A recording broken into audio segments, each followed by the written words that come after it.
Hey, what's up, everybody? I'm Justin Young. He is Josh Tech. Welcome to the Fast Break. Our coverage of the National Signing Day early period continues right here on hoopsy.com. Thanks for watching us, whether you're here on Twitter or X or YouTube or I don't know, maybe there's somewhere else that's going out to Facebook. Maybe it's going out to MySpace. Wherever you're watching us, thank you. We appreciate the support. We appreciate you tapping in with us. We appreciate you looking at these two faces for the last 24 hours. It's been a lot of fun. Thanks for hanging out with us during this early period. Today, we're going to continue our conversation about the class of 2024. We're going to dive into two conferences. We decided to combine two of them into one. It's the Big East and the Big Ten. So it's the big show. Today, as we're going to dive into the big show, pro wrestling. Shout out to all my pro wrestling fans out there. We got the big show. What you're talking about. No clue what you're talking about, but I'm going to roll with it. Was the Big Show a wrestler or was that a show on TV? He's a wrestler.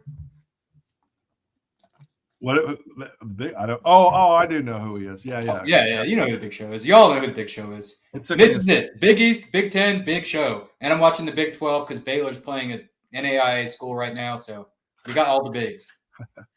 Speaking of wrestling, I grew up in Dallas, and the Von Erich brothers were big wrestlers, and so now this Von Erich movie is coming out, which I'm pretty excited to go see. I may go see that with all my brothers, and then we may go home to our parents' house and break sheetrock walls, just because that's what we did. Dude, that's a for anybody that doesn't know, that's going to be a tragic movie. That's not a pleasant story. It's going to be a sad one. I saw that Zach Efron definitely hit the roids for that one. He looked pretty roided up, so he's in character, full character. No roids on the big show here as we're talking about the Big Ten and the Big East. Let's go ahead and start with the Big Ten, shall we, Josh Tech? Let's do it. We talked a lot about some of their top teams. Well, let's go ahead and start with Ohio State. And I feel like Ohio State, they seem to look at Bruce Thornton last year. Played 30 minutes a game as a freshman. Started every game as a freshman. We love that fit. Absolutely love that fit when he made the commitment to them. Yeah. But now when you look at this class, they're kind of doing the same thing. They're going back to what makes them good. And you got to start with Junie Mobley. I think he's got some CJ McCollum in him. An absolute dead-eye shooter, perimeter threat. Maybe one of the best shooters coming in, high volume shooter. And then him and Colin White. Does this kind of fall in line with what we've seen from Ohio State over the last couple of years? Yeah, I think so. I think if you're a Buckeyes fan, I think Junie Mobley is not a little bit. He's a lot different than Bruce Thornton. Bruce Thornton is more of a lot different kind of. You see it all the time. He's more of the pure, true point guard, kind of built for the Big Ten, right? Stocky frame, looks like he can maybe take a couple snaps at running back. Junie Mobley is more of I would say more of a finesse kind of guy, more of a pure bucket getter kind of shooter kind of guy. It's going to put points on the board in a hurry, as opposed to Bruce Thornton's kind of like bowling ball, bulldoze, get to the rim kind of mentality and all that. I will give Junie Mobley a lot of credit. When I saw him last back in the Border League, he got bigger, he got stronger. Definitely always kind of knew he would be like a late bloomer type of guy anyways. Sure. But definitely I was like, whoa, wow, he got a lot and bigger. That's the benefit that you have out there. That's the benefit that we have at Hoops Scene is I got the East Coast covered, you've got the West Coast covered. I only get to see Junie Mobley at some of the elite preview kind of camps that we over the summer, but you get to see him kind of more often, so you get to kind of check in with him. Yeah, now he's at Wasatch Academy playing for them. I'll see them in a couple of weeks when I get back up to Salt Lake for my friend Travis Haddock's Fight for the Fight National Hoop Fest in American Forks. Should be a lot of fun. Let's talk. I probably jumped down the line a little too quick. We did talk a lot yesterday about Liam McNeely to Indiana. And you saw like an anecdote that kind of made you pause for a little bit. What was that? The anecdote about Liam McNeely? Yeah, about where he stacks up as all time. Oh, yeah. Okay. Sorry. There's a couple of anecdotes that I was thinking of. Like, he ranks on 24/7's. I always look at their kind of like, just out of curiosity, they're like, where does this person rank in their top, classes or whatever? Liam McNeely's fourth in Indiana's recruiting, like the fourth highest recruit since, I guess, 24/7 started. And that's kind of jarring to me because you think about Indiana, you think about, I don't know, them being just like one of the premier programs in college basketball, but I guess it makes sense because they don't necessarily recruit like the biggest 5-star guys all the time, or they don't land them a lot, but they win with, or they've succeeded with, I guess, under-recruited guys in a way. Sure. So it was a little bit jarring to see Liam McNeely that high on their list. But when you kind of sit back and think about it, it does make sense. Yeah, well, let's talk about him. Like, does he have a chance to be could he live up to that type of hype? Could he go down as one of the all-time great recruits to join in the modern era Indiana basketball? I don't know, because I just don't know how long he's going to be there, right? Because another anecdote, and this is where the confusion was, is that Lee McNeely was one of the leading scorers on Montverde last year, and guess what? He's back at Montverde and poised to be a leading scorer again. And if I think the Andrew Slater tweet was something like, if you're a 2-year starter or whatever at Montverde, you're more than likely going to the NBA, right? So, like, Lee McNeely, 2-year starter at Montverde, looks like he could be poised to be on a track to go to the NBA. Yeah, big expectations for sure for him because of these things. Listen, Indiana fans, they love recruiting. They love knowing who's who. Lee McNeely, when he committed, man, that was like a national holiday there in Bloomington. The Hoosiers love that commitment. Right. There's a guy that I know. He's going to do really well there. What's that? I said rightfully so, because I think he's going to do really well there. Yeah, he should. He should. He's well prepared, like you said, coming out of Montverde. A big one in the Woodson era there in Bloomington. Let's talk about Michigan State. We talked a little bit about, we talked a lot yesterday about Jace Richardson. I think it's one of the best fits there is in the class. Yeah. There's no question about it. But Michigan State, like a lot of coaches, I think when they've kind of I'm not saying that Tom Izzo is going to retire. He's not said he's going to do that. He said he wants to coach for a lot longer. But we see guys when they're on the back end in their final years of their career, they kind of how do I say this? They kind of just go into Honda Accord mode where they just get really good, reliable players. Maybe they don't want to get involved with like the 5-star stuff. Like Izzo doesn't seem like the kind of guy that wants to get too involved with NIL, even though Michigan State certainly can. Yeah. But I feel like this is a class that kind of fits that category with Jace Richardson, who I think, and you think, and we both think has superstar potential. But Kurt Tang and Jace McCullough, I feel like this is a very typical good Michigan State class, but probably won't, other than Jace Richardson, I don't think any of those guys, I don't think they have the wow factor like we see with Cohen Carr, right? Or even like Xavier Booker, or like these types of guys. Like this is a good sustainable class that ties in really well with the class that they have that are current freshmen. I like this class a little bit more than the class that they currently have. Really? And I think it's because of that sustainability and that, like, interesting. I don't know. Like, I just think that this class fits better. Like, Xavier Booker kind of hasn't done a lot so far. I mean, it's been early, but he's a guy that's, I feel like he's more of a guy that's going to be a guy that takes time to develop there. But Jace Richardson and Kurt Tang, I think, especially those two, can really come in and at least impact the game right away in some regard. Kurt Tang really fits Tom Izzo's style to me. He's a physical scorer. Like, shot isn't like the greatest shot, but he can hit shots. Great slasher, good athlete, good play, plays with a high motor. I think he's a guy that can really embrace the physicality of the league. And I think with him, with Jace Richardson too, it's really great fits for Tom Izzo and really great fits for the league. Yeah, it is. It's just fit, right? Like it's just real simple fit. Nothing too overly sexy about it, but really good. I think that's kind of the epitome of this whole Big Ten class. Is you're like, right. That's cool. Like that's good. Yeah, that's great. But like, there's nothing like wow about it. Maybe other than Ace Bailey, because that's just kind of like, oh no, that's Other than Ace Bailey, because that's like an anomaly, really. But like some of like the Michigan States, the Indianas, some Purdue's of the big class is very Purdue. Illinois' class is very Illinois. Yeah, I mean you're very. It's just like, oh yeah, you guys are keeping down the line, right? It's going to be guys that develop, sustainable, as we've been talking about for 2 days straight now. Sustainable guys. Yeah, I mean, I'm looking at Wisconsin's very Wisconsin, Northwestern's very Northwestern, Iowa's very Iowa. I mean, like it's crazy. But now you move into these new categories where now you've got UCLA and USC. You've got California guys. You got Los Angeles. You got Southern California. You've got Orange County kids. Like it's such a different view to what we're used to seeing in the Big Ten, which in a way I kind of like the contrast of it. I do. I really like the contrast of it a lot. Where it'll be interesting to see like these great, like people always talk about, oh, LA, California, they're soft. Man, LA is full of pros, man. LA is full of absolute pros. It's going to be fun to watch these guys, particularly UCLA and USC, going out there to the Big Ten country. Like imagine this year if we were getting Isaiah Collier playing at Michigan State and playing at Indiana and playing at Michigan. Isaiah Collier is kind of a Big Ten guard. He's so physical, you know what I'm saying? Like he could he would crush it in that league, I think. Yeah, well, that's fair. Selfishly, I would love to see Isaiah Collier and Bruce Thornton go ahead. That'd be a lot of fun. But now we've seen that. I can't remember a time that I've seen that off the top of my head, but I feel like we've seen that at some point. Yeah, we probably could. This may become a Georgia high school pod. back to our roots. Well, that was just like a thing that they both played with TSF, so I didn't see them play each other then during the travel circuit. And I can't remember a time where I saw them play during the high school season, but I feel like they had to have.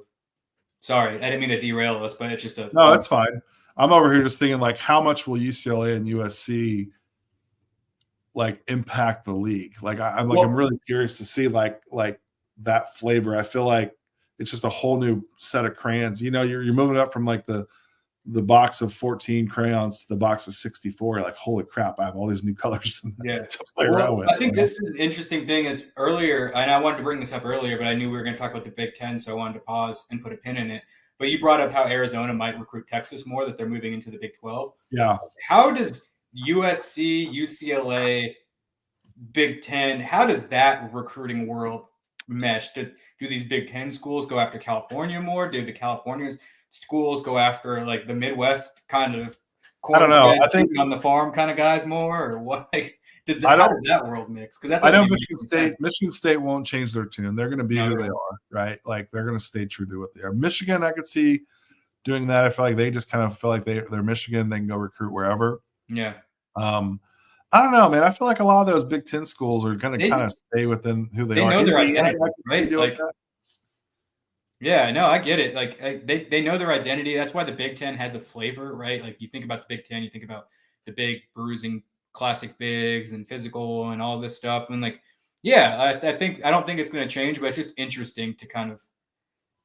I mean, I would love to see like Matt Painter roll up to like Huntington Beach if there was like a 7-footer out there. And just like it's just interesting to theorize. Like, I think I'd be down for that. I mean, Illinois, they did go out to California, got Jace Butler, got him. But no, I think for USC and UCLA, they still stay true to who they are. Like they're both going to recruit, nationally, both recruit internationally. Yeah. But they certainly will, and they always have, and they always will have, their inroads to those great players in Southern California, and they should. Yeah, I think those two schools could really go after the big, the top Midwest kids, being like, dude, you know how much it would suck to live in, blah blah blah during the winter. Come over here and live with us during the winter. You can go back to those schools when we play them. You can go back and see your family when we play them. But for the rest of the winter, you're in beautiful Southern California. I could see Northwestern actually tapping into that. Like there's some really good academic schools, really good academic kids. But to your point, yeah, if you're like a Southern California kid to be like, oh yeah, I live north side of Chicago for the winter sports. Like my stepson is in the Navy and he's stationed in North Chicago at the Navy yards there. And it's like, it's like he's never had to have like a heavy coat his whole life. He's an Arizona boy. So yeah, that'd be tough to get somebody out to go up there. But Northwestern, I could see being one of those schools. But yeah, I don't know, man. I feel like this Big Ten, to your point, it's pretty on brand, right? It's pretty on brand across the board. I don't think there's I feel that's way every year. And I feel bad for saying this, but to me, it's just not like a big wow factor, but it's also like, maybe it's just my bias. It's just not the jam for me. I don't know. No, I think that's kind of how it is nationally too. I think it's more of a league that you build wow factor, right? Like you build the Zach Edey. Zach Edey's not going to come in as a freshman and be like, wow. But like you build to him, and now he's the reigning national player of the year, and he's coming back in as the preseason favorite. That's the wow factor of the Big Ten. It's not it's not. But other than, like I said, other than Ace Bailey and perhaps Dylan Harper, it's not the number one overall recruit or anything like that. It's more of a building process there. I'm ready to move to the Big East. Can we just move to the Big East? That's how bored I am with the Big Ten. If I'm being honest with you. Let's do it. Let's go. I'm kind of like, it's fine. It's fine. It's fine. It just doesn't do it for me. Well, spoiler, the Big East is going to do it for you much more either. Well, I think it does more for me than the Big Ten, if I'm being honest. Let's do it. I think it's great that Georgetown's back in a recruiting point of view. Let's start there. I think that's the conversation. I think with Ed Cooley now taking over the program, they started really well. They got some of those kids that were committed to them in Providence to join them right away. I really like the addition of Thomas Sorber. I think he falls in line. Like Georgetown, they recruited big guys, but they always seem to recruit project big guys. Like they never really like landed like a dude that would come in there, you're like, crap, I don't want to play that guy. I don't want to play that guy. Thomas Sorber, I would not want to play. I would be like, okay, I'm going to fill the trainer tomorrow because Thomas Sorber is going to beat me up a little bit. I really like that commitment for Georgetown. He feels like a Georgetown guy, and I feel like this class, or at least the effort from Georgetown, Ed Cooley and his guys, really say to the world, like, Georgetown's not going anywhere, guys. We're back. Yeah, we're coming back. Get some dudes, and I feel like we're on the cusp. And I feel like, honestly, that's kind of the theme for me for the Big East as a whole is like, it's coming. It's percolating, right? Do you feel similar to that? Yeah, sure. I think that in a way it's already here. I mean, you see how great you've been and stuff like that. Yeah. And like the league was really good last year. But I get what you're saying. Like maybe some of those powers that may not have been so great last year or have been as great in the past are starting to come back a little bit. Like you look at a school like Villanova, like they're kind of turning it around in year 2 and going into year 3. And then St. John's, I mean, obviously they got Rick Pitino, so they're kind of, hey, we're back. A guy that in the Georgetown class that I think is going to be really good and he fits the league is Kayvon Mulready. Like he's one of those tough guards that he doesn't have like a specific trait that he's great at. Like I don't know where he fits in the floor, but he just goes out there and makes plays happen. Like he just makes himself like a player that you got to have on the floor, just throw him wherever and he'll make something happen. Like he has that old Big East kind of flavor to him that I think is going to be really successful at Georgetown. Well, I think again, these are important guys for Cooley to kind of establish. This is our identity.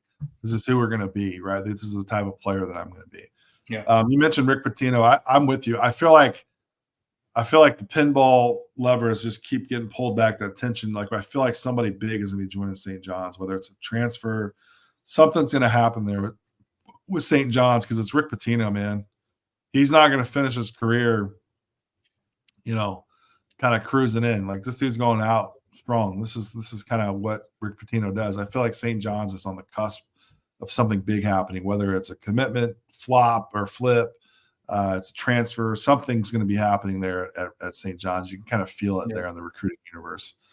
We had a guy in their class that I think really fits well is Kamon Maker because Rick Pitino always had success with shot blocking kind of bigs, right? You have that guy that you can funnel to, like your defense can cater to, and like I think of a Gorgie Jang, like he won a national championship with him. He's a guy that you can throw out there and have as the rim protector, second line of defense. I think Kamon Maker can be that for St. John's. Yeah, Jaden Glover, also another guy that's going to be fun there for the Johnnies. We didn't talk enough, I think, yesterday. We talked about them a little bit, but Creighton really is, to me, is the class that gets me the most excited of all these guys. I think Georgetown and Creighton are the top two. What do you like about this Creighton class outside of Jackson McAndrew, who a guy that I think we both think is a chance to be a pro? Yeah, absolutely. Other than him, Ty Davis is maybe one of the sleepers of the entire league. He's just so good at either guard spot, smart player, makes plays for others, can score, can fill it up a little bit. He's a guy that's going to be there for all 4 years, I imagine. And he's going to be a guy that I think it turns into a fan favorite there in Omaha. That's maybe one of the more underrated fan bases in college basketball. Yeah. I think Ty Davis is going to be a guy that really captures their attention. Maybe not as a freshman, but at sophomore, junior, senior kind of deal. I love Larry Johnson too. I think Larry Johnson's got some real high upside there. Saw him again in Border League, was awesome. Two-way guy. One of the best, two-way guy, one of the best left-handed finishers at the rim. Tremendous class going to be joining the Jayhawks, Blue Jays, of Creighton. We got to talk about Connecticut. I mean, we always have to talk about Connecticut. What do you like about this group coming into Connecticut? I love Ahmad Noel. I think he's another great defensive guard, another guy that can play in the physical. Like, whenever I think of Big East, I think of physicality. He's a guy that can play in that kind of physicality. He has a college-ready body already, combo guard, can score, finish at the rim, finish through contact. Like I say, he's a good defender. He's a guy that there can be really big fans of there in stores. And then Isaiah Abraham. He kind of reminds me of like I don't want to say Andre Jackson, but maybe Andre Jackson light, because Andre Jackson's in the league and, help lead them to a national championship. But he's got that kind of athleticism on the wing and guy that can make plays and all of that. So I think he's going to be a guy that also develops into a player as, he can take that sophomore leap or he can be a good upperclassman. I think he's going to be a guy to look out for. I like it. Marquette's class, Demarius Owens and Royce Parham, they feel very Marquette-y. You know, kind of like we were talking about the Big Ten. Like it's kind of a good fit. I feel like always the guys that, or at least the guys that they've brought into Marquette since Shaka Smart's been there, have always been guys that really fit them. Culture. Yeah, what's that? Culture, is that what we said? Yeah. Because I mean, they didn't lose anybody to the transfer portal. They only lost one guy to the draft. So it's a program that they might not bring in all the 5 stars, but they bring in guys that fit their culture and they stick around. You know what I'm saying? Yeah. That could be a sneaky group, right? Like we talk about all these other groups, and Marquette ultimately could be a team that kind of rises above them and them and Creighton. I'd love to see them in Creighton. Just every time they're all going to be playing each other on TV, I want to watch that game. Yeah, it's me a blast. Let's kind of wrap things up. I think really the big storyline, one of the big storylines of the Big East, is who's not coming anymore, and that's Daquan Davis. Pulled out of his commitment to Providence. That to me is one of the more significant ones of the 2024 class. I really like him as a point guard, so that's a big blow to the Friars as they kind of try to build what they're going to be with Kim English. So that was a big blow, obviously, for the Friars. But any other things when we talk about the Big East, or are we ready to kind of put a button on this one? And really quickly, I feel like a team that keeps I don't know, they haven't drawn the same headlines as they did a couple years ago. Villanova. I think that this class could be one that ends up being successful there, because when I think of Villanova's best teams, I think of guys that were not 5 stars, not blow away guys, right? They were kind of more of the 4-story range that stuck around, developed into the system, added some versatility, did a lot with size and stuff like that. And I think this group could end up being that in time under Kyle Neptune. It's just one to keep an eye on. It's not going to be one that like draws headlines on today or this week or going into the future, but it's going to be one that could be, good in a couple of years from now. Yeah. I feel like Xavier's in that category, Butler's in that category, right? Teams that we know that are always going to have talent. Could be for sure. Well. And right now, there's still kind of stuff left on the board, like Rutgers. Yeah, sure. Not Rutgers, pardon me. But there's still players left on the board. That was the Big Ten talk a few minutes ago. But there's still players left on the board. Like it's just kind of like, all right, what's the next shoe to drop? Like you said, you feel like St. John's has got something coming, and like a couple of these other schools, right? We're getting that time in the calendar too, with some of these big events are coming up where a guy kind of pops off, comes out of nowhere, made a big jump from his junior to senior year that kind of comes into focus. I think that's where we're starting to see like the second round of recruiting kind of really go crazy. Yeah, and also this is a league that like you look across the board, it's teams that have emphasized transfers to some degree. Other than Villanova and Marquette, a lot of these schools rebuild via transfers. So for sure. Well, we have all kinds of coverage coming up on hoopsing.com. We're not just done. We got really from here to next week as guys make decisions, more content coming, more notebooks, more conference looks. Of course, we're talking more about the mid-majors, the non-majors, the non-power fives, or however you want to classify them.